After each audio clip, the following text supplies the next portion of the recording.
Ku fito ku jiya ku al'umma ga wannan mutum mai arziki, Alhaji mutum ne adali, Allahu ya karo lafiya.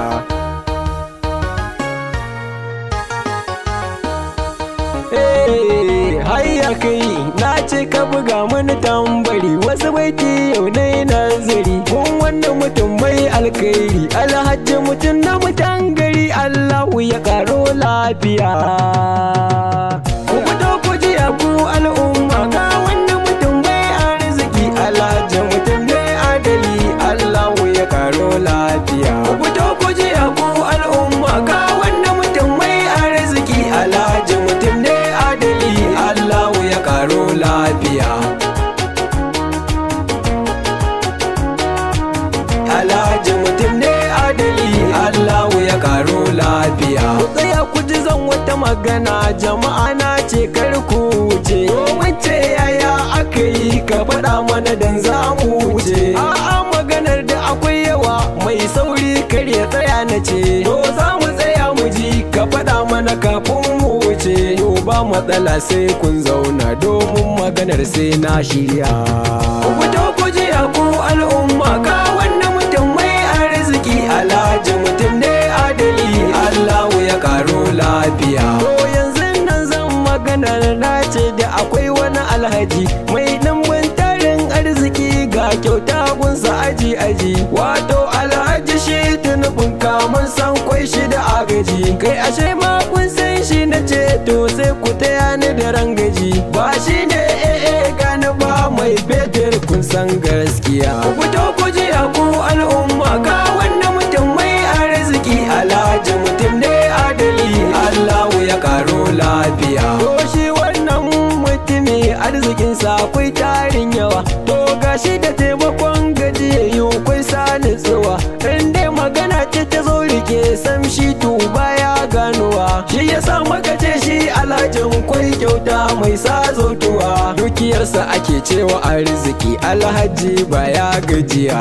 Hayya ku fito ku ji ku al'umma ga wannan mutum mai arziki, Alhaji mutum ne adali, Allahu ya karo lafiya. Gaskiya ne, to ai ka san shi wannan mutumin in dai kyauta ce wallahi ya baka sai ka je inda ka san ka mutu wallahi saboda daɗi. Wai kai Haruna da kake ta faɗar wannan magana, wai to ka je gurin sa ne? A'a wallahi tare da muka je ne da ni da Alhajin kuɗi. Wallahi abin da ba a faɗa. Shikenan to mu je baitin gaba kawai da yadda ake ciki dai za ku ji labarin shi wannan mutumi, zan ta zuba shi.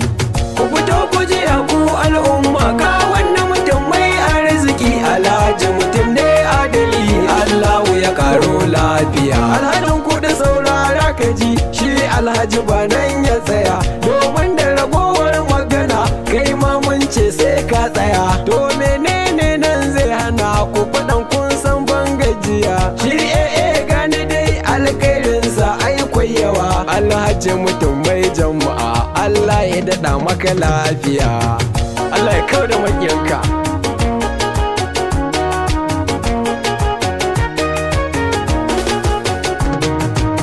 A mutanen alhaji na san su kwai tarin yawa, amma dai za na faɗo kaɗan kun san su don si ganuwa. Alhaji Yahuza nasa ne kun san shi don na jikinsa ne, shi ma ɗin aikwai dukiya mun gano shi zo mu wuce. Shi ma ɗin aikwai kyautuka labarinsa don an faɗan.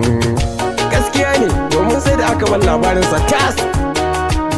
Alhaji mutum ne adali, Allahu ya karo lafiya. Da akwai wani dan manya ciki sunansa yanzu zan faɗa, to ba mu matso mu ji ko mu ma za mu ɗanɗana. Alhaji Sabuti kenan dan manya suna da inkiya, lallai ba shakka haka ne shi ma dai mun sani, domin na jikin alhaji ne, Allahu ya karasa lafiya. Gaskiya ne hima wannan mutumi ai na jikinsa ne sosai, kwai kyauta a gurinsa wallahi na sani.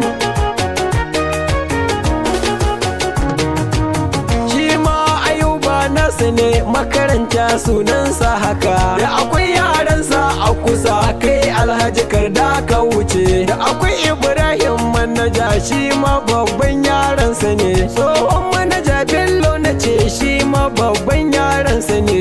baban gida ma yaransa ne, duk shi ya raba musu dukiya. Gaskiya ne, duk a cikin arzikinsa suke waɗannan mutanen da nake ta lissafowa, wallahi. To ai waƙar ma ni ba ma sai na ƙarasa da waƙe ba, kawai shi kenan ma ni nan zan dakatar da ita ni Haruna. To shi kenan dai idan kuna so ku same ni sai ku kira nambar waya 090 15 13 80 95. Na gode.